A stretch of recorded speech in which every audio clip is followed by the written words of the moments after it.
শুভ সকাল বন্ধুরা। সকাল সকাল চলে এসেছি। আজ রবিবার। আজকে একটু সব কাজকর্ম থেকে বিরত নিয়েছি, যেহেতু রবিবার সব ছুটি। আর এখন সবার সাথে বসে সকালের চায়ের আড্ডা হচ্ছে। এই দেখো, এইদিকে মিষ্টি চলে এসেছে সকাল সকাল, ওদিকে বোন বসে আছে। রোববার মানেই তো সব গল্প আড্ডা, ভালো খাওয়া দাওয়া।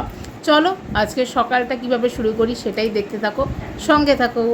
বন্ধুরা দেখো, চা নিয়ে নিয়েছি, সঙ্গে তো টোস্ট বিস্কুট রয়েছে। আর সকালে তো একটু চা না হলে হবে না। চায়ে চুমুক দিয়েই রবিবারের সকালটা শুরু হলো।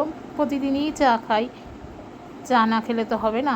চলো চা খেয়ে নিই, তারপরে আজকে কি করছি সেটাই তোমাদের সঙ্গে শেয়ার করছি। চলো দেখতে থাকো, সঙ্গে থাকো। তো বন্ধুরা, চা টা খেয়ে চলে এসেছি। আজকে সকালে একটু ব্রেকফাস্টটা করবো, রবিবার তো। বোন বললো যে আজকে ব্রেকফাস্টটা তুই কর, তো ঝটপট করে নিচ্ছি। গরমে তো আর কিছু ভালো লাগছে না। দেখো কি র্যাশ উঠে গেছে, দেখেছো গরমে আমার। উফ, তো চলে এসেছি, কি করছি সেটা দেখে নাও।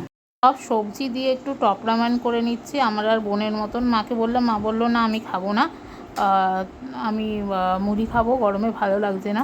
তো আমি আমার আর বনুর মতন একটু করে নিলাম। তো এই দেখো হয়ে গেছে, এবার একটু সার্ভ করে দেবো। একদম গাজর বিনস পেঁয়াজ দিয়ে সবজি দিয়েই করেছি। তো বনুকে এবার হয়ে গেছে, এবার নামিয়ে এই যে সার্ভ করে দিচ্ছি, দেখতেই পাচ্ছ। আর একটা ডিম সেদ্ধ করে দিয়ে দিয়েছি। আর বোন তো এখানে বসে রয়েছে, এই যে বোনকে দিয়ে দিয়েছি। গরমে সত্যি আর কিচ্ছু ভালো লাগছে না। তো চলো এরপরে আমি আমারটাও নিয়ে নিলাম।